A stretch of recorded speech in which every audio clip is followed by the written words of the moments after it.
अस्सलाम वालेकुम dear students, welcome to my channel फीफिनिटी फिज़िक्स फॉर ऑल। आज की इस वीडियो में हम लाहौर बोर्ड का 2019 का ग्रुप 1 एंड ग्रुप 2 का पेपर जो रह गया था हमारी लाइव वीडियो में, वो आज हम डिस्कस करेंगे। तो लेट्स स्टार्ट। फर्स्ट क्वेश्चन है, in a p type substance, it's not substances, substance, the majority charge carriers are. Actually आप जानते हैं कि पी टाइप का मतलब इसमें पॉजिटिव चार्ज कैरियर्स ज़्यादा होते हैं और पॉजिटिव चार्ज कैरियर्स पोल्स को कहते हैं। सो चार्ली इज़ राइट ऑप्शन। थोड़ा सा मैं आपको रिकॉल कर देता हूँ। जो इंट्रिंसिक सेमीकंडक्टर होता है, इंट्रिंसिक सेमीकंडक्टर,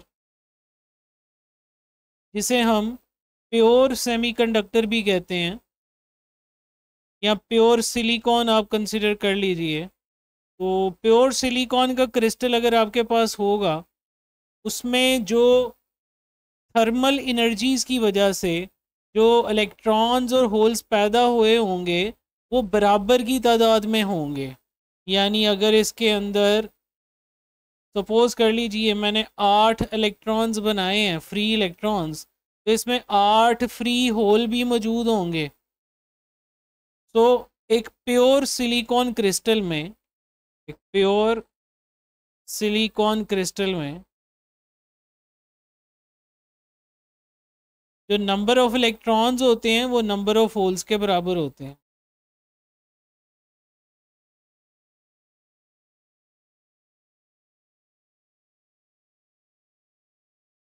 लेकिन ये स्टूडेंट, जब इसी सेमीकंडक्टर को हम पी टाइप बनाते हैं तो इसके अंदर हम ट्राइवेलेंट इम्प्योरिटी डालते हैं और अल्टीमेटली अब ये एक ऐसा सब्सटेंस बन जाता है जिसमें होल्स मेजॉरिटी में आ जाते हैं। होल्स मतलब पॉजिटिव चार्ज कैरियर्स, और इलेक्ट्रॉन्स माइनॉरिटी में होते हैं। और इसी में अगर पेंटावेलेंट इम्प्योरिटी ऐड कर दोगे तो ये एन टाइप बन जाता है। और एन टाइप का मतलब है, एन का मतलब नेगेटिव, नेगेटिव मतलब इसके अंदर नेगेटिव इलेक्ट्रॉन्स, अब फ्री इलेक्ट्रॉन्स मेजॉरिटी कैरियर्स होंगे और होल्स जो पॉजिटिव चार्ज कैरियर्स हैं वो माइनॉरिटी में होंगे। सो इस एक एमसीक्यू से हमने 2-3 बातें रिकॉल कर ली। नेक्स्ट क्वेश्चन की तरफ मूव करते हैं। Question number 2 is commutators are used in DG generators. ये डीजी नहीं है जी, डीसी है। DC generator, AC generators, AC motor, AC rotator. Commutator हमने पढ़ा था जी डीसी जनरेटर में इस्तेमाल होता है, क्योंकि कम्यूटेटर का काम है, एक्चुअली कम्यूटेटर एक ही रिंग के दो हाफ पार्ट्स को कम्यूटेटर कहते हैं। दो हाफ रिंग्स को जो एक सर्टन गैप के साथ होते हैं उन्हें कम्यूटेटर कहते हैं। और कम्यूटेटर यूज़ करते हुए जो एसी करंट है वो डीसी में कन्वर्ट हो जाता है। ये हमने डीसी जनरेटर में डिटेल से पढ़ा हुआ है। एसी जनरेटर में तो आपको पता है स्लिप रिंग्स यूज़ होते हैं। कम्यूटेटर्स एक्चुअली स्प्लिट रिंग्स होते हैं। स्प्लिट रिंग्स यानी एक ही रिंग को दो के अंदर स्प्लिट किया होता है।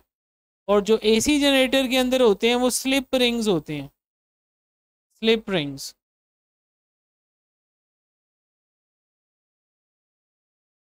एसी मोटर, जहाँ भी एसी का वर्ड आ गया है ना तो वहाँ पे कम्यूटेटर यूज़ नहीं होगा।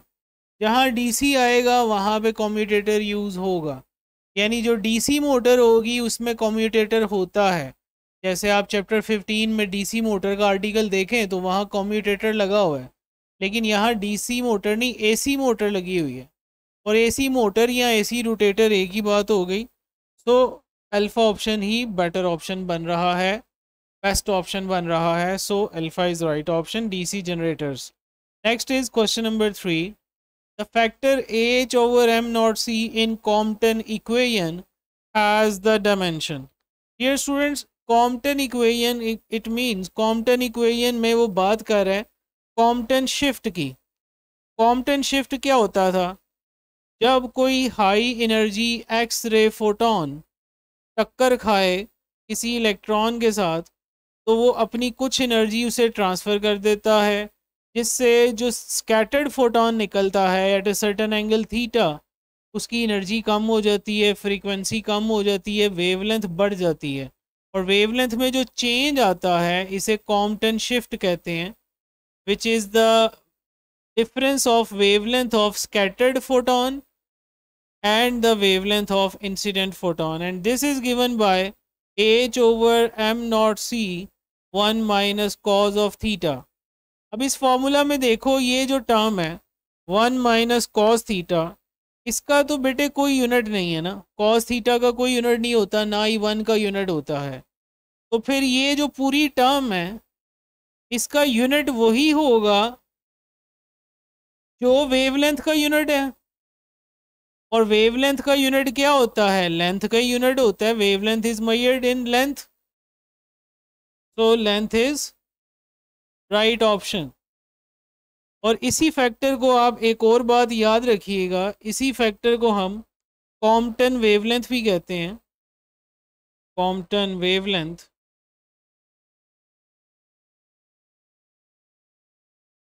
लैम्डा सी से डिनोट कर देते हैं, एच ओवर एम नॉट सी की वैल्यूज सारे कांस्टेंट की पुट करेंगे तो ये 2.43 इंटू 10⁻⁻12 मीटर आएगा जी। ये वैल्यू भी आपको याद होनी चाहिए। अच्छा जी, आगे चलते हैं क्वेश्चन नंबर 4 की तरफ। सेकंड पर ओम इज इक्वल टू, जहां आपको सेकंड नजर आ जाए मतलब ये टाइम है, और जहां ओम नजर आ जाए मतलब ये रेजिस्टेंस है। तो आपने एक फॉर्मूला पढ़ा हुआ है चैप्टर 12 में, आखिरी टॉपिक चार्जिंग एंड डिस्चार्जिंग में, आर सी एक टाइम होता है जिसे टाइम कांस्टेंट कहते हैं। ये वो फिक्स टाइम है जिस फिक्स टाइम में कोई भी कैपेसिटर अपने टोटल इक्विलिब्रियम चार्ज का 63% स्टोर करता है डियर स्टूडेंट्स। तो अब मुझे यहाँ से टी ओवर आर पूछा गया है, तो मैं इस आर को अगर इस तरफ ले जाऊँ तो ये सी बराबर आ जाएगा T over R. It mean T over R जो बन रहा है वो कैपेसिटेंस है, और कैपेसिटेंस का यूनिट क्या होता है? फैरेड होता है। या आप इसी इक्वेशन से डायरेक्टली ऐसे भी लिख सकते हो, रेजिस्टेंस का यूनिट ओम हो गया और कैपेसिटेंस का यूनिट फैरेड हो गया, टाइम का यूनिट सेकंड हो गया। तो यहाँ से 1 फैरेड क्या आएगा? दैट वुड बी 1 सेकेंड पर ओम। सो फैरेड इज राइट ऑप्शन। ये फैरेड को कैपिटल एफ के साथ नहीं वैसे लिखना चाहिए था। नेक्स्ट आगे मूव करते हैं, question number 5, number of neutrons इन, मेरे ख्याल से ये यूरेनियम 92-235 की बात हो रही है। तो आपको पता है नंबर ऑफ न्यूट्रॉन्स निकालने का फॉर्मूला होता है a माइनस जी। ये ऊपर वाले नंबर को हम a कहते हैं मास नंबर, नीचे वाले नंबर को हम z कहते हैं एटॉमिक नंबर। तो मास नंबर 235 में से c को आप माइनस कर दें, 92 माइनस कर दें, 5 माइनस 2 3, और 23 में से 9 अगर माइनस करेंगे तो 14 आ जाएगा। तो 143 is right option. Next question is the sum of negative and positive peak value is called PP value, peak to peak value. मतलब अगर हम यहाँ पे एक ऑल्टरनेटिंग वोल्टेज का ग्राफ बनाएं, like sinusoidal graph like this, इसकी दो पीक्स होती हैं, एक पॉजिटिव पीक होती है प्लस वी नॉट, और एक नेगेटिव पीक होती है माइनस वी नॉट। याद रहे प्लस वी नॉट और माइनस वी नॉट ये दोनों पीक्स का सम करोगे तो आप देखो ये लेंथ डबल हो रही है ना, ये टोटल लेंथ वाइज देखो, नीचे वाली वैल्यू ऑल दो आपको नेगेटिव नज़र आ रही है, लेकिन यहाँ उसका मैग्नीट्यूड उसका भी पॉजिटिव ही है। तो जो पीक टू पीक वैल्यू होती है उसे हम पीपी वैल्यू कहते हैं।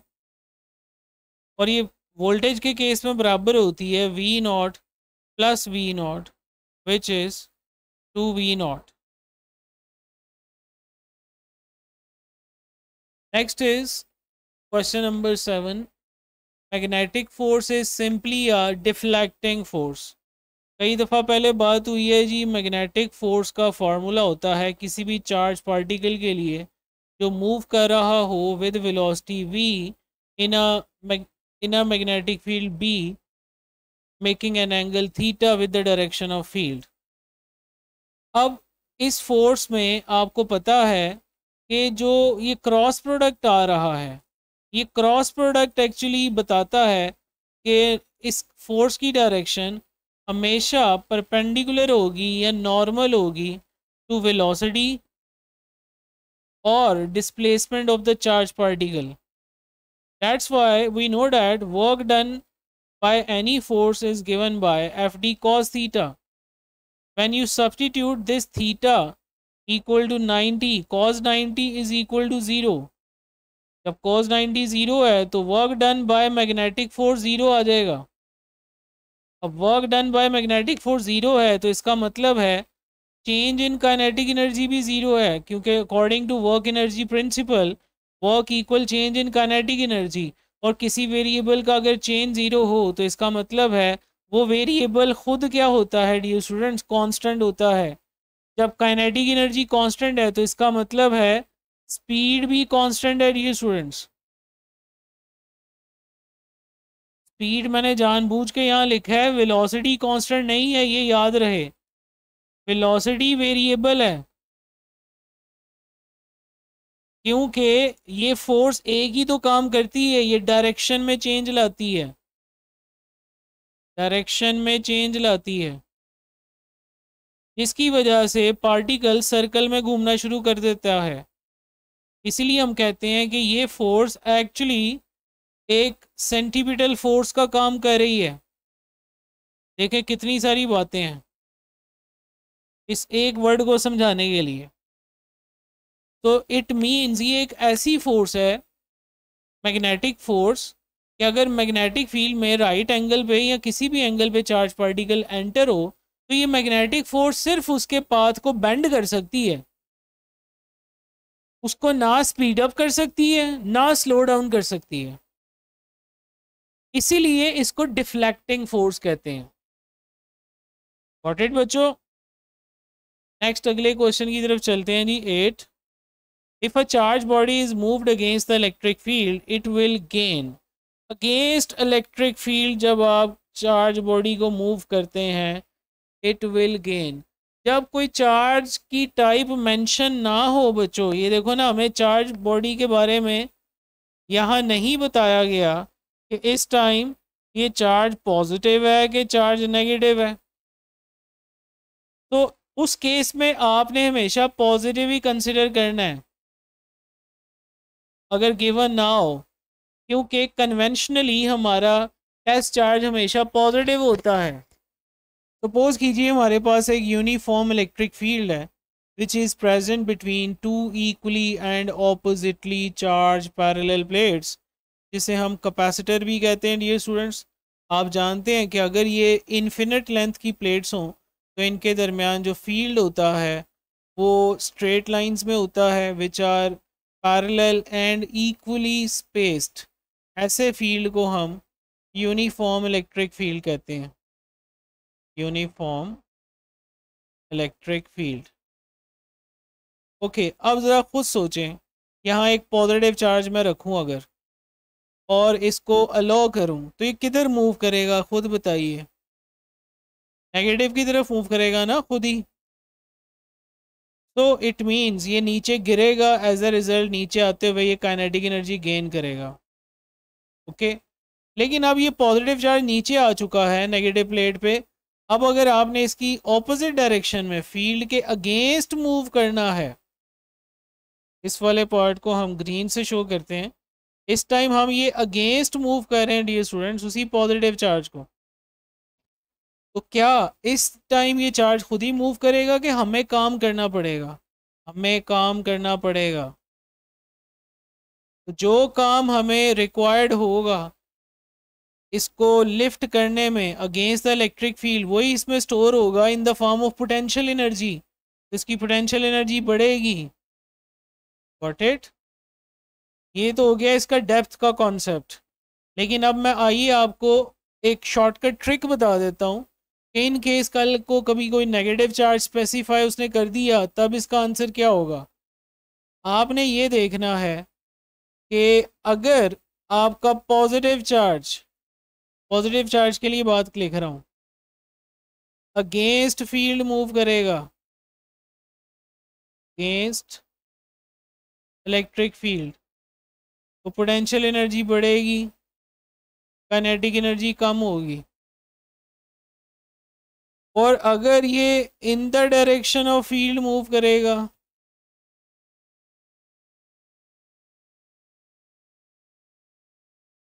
तो as a result potential energy कम होगी, क्योंकि ये नेगेटिव की तरफ जा रहा होगा। नेगेटिव को आपको पता है हम लो पोटेंशियल भी कहते हैं और पॉजिटिव को हाई पोटेंशियल भी कहते हैं। तो आप इस बात को ऐसे भी याद रख सकते हो, अगर पॉजिटिव चार्ज हाई पोटेंशियल की तरफ जा रहा है मतलब हाई पोटेंशियल एनर्जी की तरफ जा रहा है, सो पोटेंशियल एनर्जी बढ़ रही है। पोटेंशियल के कॉन्टेक्स्ट में भी आप समझ सकते हैं। लेकिन अगर एक पॉजिटिव चार्ज नेगेटिव की तरफ जा रहा है इन the direction of field, negative low potential है, तो लो पोटेंशियल की तरफ जाने का मतलब है लो पोटेंशियल एनर्जी की तरफ जा रहा है, यानी पोटेंशियल एनर्जी कम हो रही है। तो काइनेटिक एनर्जी क्या हो रही होगी? बढ़ रही होगी। जैसे ऊपर पोटेंशियल एनर्जी बढ़ रही थी जब अगेंस्ट मूव कर रहा था, तो काइनेटिक एनर्जी कम हो रही थी। लेकिन इस केस में पोटेंशियल एनर्जी कम होगी, काइनेटिक बढ़ेगी। अब अगर आपने दो बातें ये याद कर ली हैं, कल को अगर नेगेटिव चार्ज आ गया तो यही बातें रिवर्स कर देनी है आपने। जहाँ पोटेंशियल एनर्जी बढ़ रही है वहाँ कम कर देंगे, जहाँ काइनेटिक एनर्जी कम हो रही है वहाँ बढ़ा देंगे, रिवर्स हो जाएगा टोटल।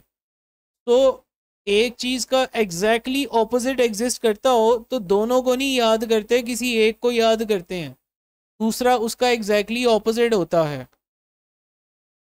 जैसे आपने चैप्टर 15 में जितने भी राइट हैंड रूल पढ़े हैं, हमेशा राइट हैंड रूल ही क्यों बनाया जाता है?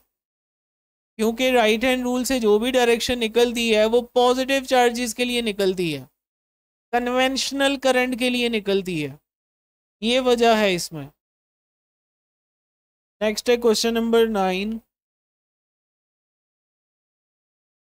The common emitter current amplification factor beta is given by the ratio of collector current to base current is called common emitter current amplification factor beta। इसी factor को dear students हम current gain भी कहते हैं। वैसे current gain IC over IB। Next question is energy of fourth orbit in hydrogen atom. Actually hydrogen atom में nth level पे energy निकालने का फार्मूला होता है -E0/n², जिसमें E0 की वैल्यू होती है 13.6 इलेक्ट्रॉन वोल्ट। n की वैल्यू यहाँ 4 पुट कर दीजिए। ये एक्चुअली क्वेश्चन में ये जो 4 गिवन है ये n की वैल्यू है, ऑर्बिट नंबर है, प्रिंसिपल क्वांटम नंबर भी इसे कहते हैं।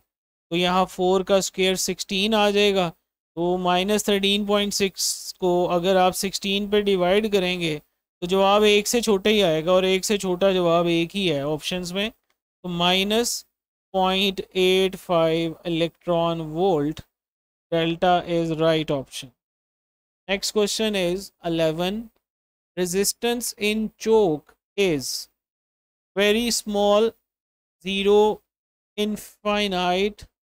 एक्चुअली ज़ीरो तो हम तब कहेंगे कि जब कोई आइडियल चीज़ हो जाए। चोक भी एक प्रैक्टिकल एक कॉइल है, हाँ उसकी खूबसूरती को इन्हांस किया हुआ है। खूबसूरती को इन्हांस करने का मतलब ये है उसकी रेजिस्टेंस को कम से कम किया हुआ है, इंडक्टेंस को ज़्यादा से ज़्यादा किया हुआ है। और ये किस तरह किया हुआ है? इसकी कॉइल को बड़ी अच्छे प्योर कॉपर मटेरियल से बनाया गया है ताकि रेजिस्टेंस ऑफ कॉइल कम से कम हो। दूसरा, इसको लार्ज नंबर ऑफ टर्न्स में रैप किया गया है। तीसरा, ये एक सॉफ्ट लैमिनेटेड आयरन कोर के ऊपर रैप की गई है कॉइल, जिसकी वजह से इसकी सेल्फ इंडक्टेंस बहुत ज़्यादा इन्हांस हो जाती है और रेजिस्टेंस ना होने के बराबर होती है। ऐसी कॉइल को चोक कहते हैं। तो I think very small is the best option in this case. Next is question number 12. The unit of E is Newton per coulomb, that of B is this, then the unit of E over B. ये पहले भी कुछ papers discuss करते हुए ये question आया था, मैंने आपको बताया था ये आपको वैसे ही याद होना चाहिए। जब आप वेलोसिटी सेलेक्टर मेथड में एक चार्ज पार्टिकल पे दो फोर्सेस लगा रहे हो इन ऑपोजिट डायरेक्शन, उनमें से एक हो इलेक्ट्रिक और एक हो मैग्नेटिक, तो जिन चार्ज पार्टिकल्स पे ये दोनों बराबर हो जाएंगी वो पार्टिकल्स उस वेलोसिटी सिलेक्टर ट्यूब में से सीधे गुजर जाएंगे। अब ज़रा रिलेशन बनाइए यहाँ से, इलेक्ट्रिक फोर्स का formula q E, magnetic force का q v B, q q cancel out हो गया, यहाँ से वेलोसिटी का फार्मूला आया E over B. Next time आपने ये बात याद रखनी है, इलेक्ट्रिक फील्ड की स्ट्रेंथ और मैग्नेटिक फील्ड की स्ट्रेंथ की जो रेशो है ये स्पीड ऑफ दोज पार्टिकल्स होंगी जो कि वेलोसिटी सिलेक्टर में से सीधे गुजर जाएंगे। एक्चुअली वेलोसिटी सिलेक्टर में बहुत सारे पार्टिकल्स डिफरेंट स्पीड से मूव कर रहे होते हैं, तो हम उनके ऊपर एक इलेक्ट्रिक और मैग्नेटिक फील्ड एम्प्लॉय करते हैं in the form of Lorentz force, और उनकी एप्लीकेशन कुछ इस तरह करते हैं कि ये दोनों फोर्सेस उन चार्ज पार्टिकल्स पे एग्जैक्टली ऑपोजिट डायरेक्शन में लग रही होती हैं। तो वो पार्टिकल्स जिनकी स्पीड इस रेशो में होती है वो सीधे गुजर जाते हैं, जिनकी स्पीड इस रेशो से ज़्यादा होती है वो उन पे मैग्नेटिक फोर्स बढ़ जाती है, तो ऑफ कोर्स वो मैग्नेटिक फोर्स की तरफ बेंड हो जाते हैं।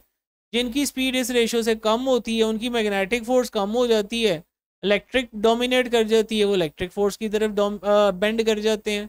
तो एज अ रिज़ल्ट हमें एक ख़ास स्पीड वाले पार्टिकल्स मिल जाते हैं। इसकी तफसील मैंने आपको लेक्चर्स में समझाई हुई है, अब यहाँ एमसीक्यू में मैंने जस्ट आपको रिकॉल कर दिया है, ज़्यादा डायग्राम बनाने पर टाइम वेस्ट नहीं किया। नेक्स्ट क्वेश्चन की तरफ चलते हैं, question number 13 now. X-rays are the electromagnetic radiations having the wavelength in range.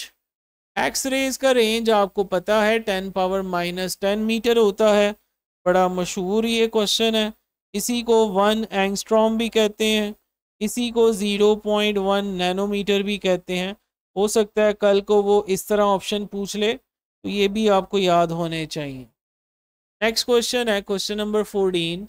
To construct a step-up transformer, NS should be greater than NP. Of course, transformer का असूल है जी, जो वोल्टेज रेशो होती है वही टर्न्स रेशो होती है, और करंट की रेशो उल्टी होती है, IP ओवर IS।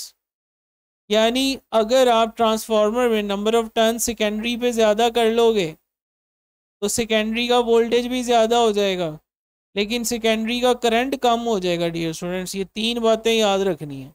इसी तरह स्टेप डाउन ट्रांसफार्मर में इसी का कन्वर्स होगा। स्टेप डाउन ट्रांसफार्मर में सेकेंडरी की टर्न्स कम रखी जाएंगी, सेकेंडरी पे वोल्टेज भी कम आएगा, लेकिन सेकेंडरी पे करंट ज़्यादा होगा। तो to construct a step up transformer NS should be greater than NP। Alpha option ही बेस्ट ऑप्शन है जी।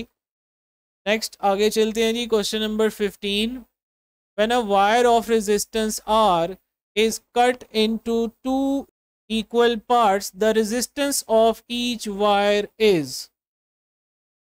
जी डियर स्टूडेंट्स, एक वायर को जब आप कट करोगे तो ऑफ कोर्स कटिंग में उसका डायामीटर या एरिया ऑफ क्रॉस सेक्शन तो नहीं चेंज होगा, सिर्फ लेंथ हाफ हो जाएगी।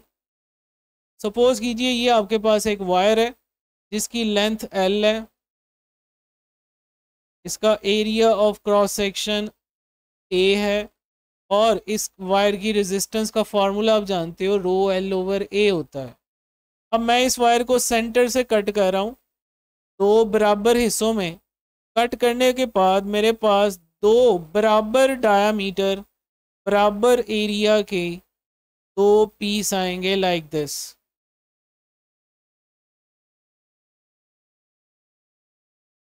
अब इन दोनों पीसेस का एरिया तो वही होगा, एरिया में कोई चेंज नहीं होगा, लेकिन लेंथ डियर स्टूडेंट्स हाफ हो चुकी है।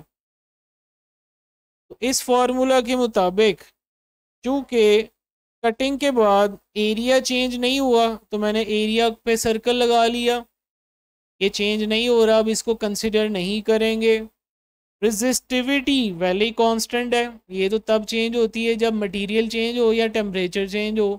तो पीछे एक ही फैक्टर बचा, resistance is directly proportional to length. अब लेंथ चूंकि हाफ हो गई है हर पीस की, तो रेजिस्टेंस भी हाफ हो जाएगी, यानी R/2 हो जाएगी।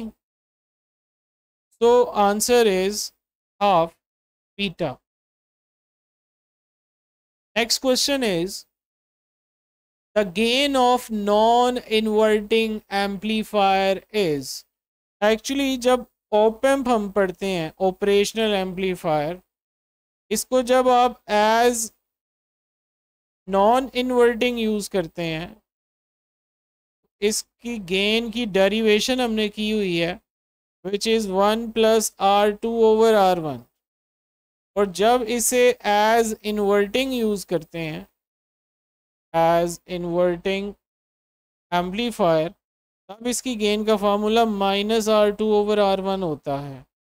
तो right option is 1 + R2/R1, alpha option dear student.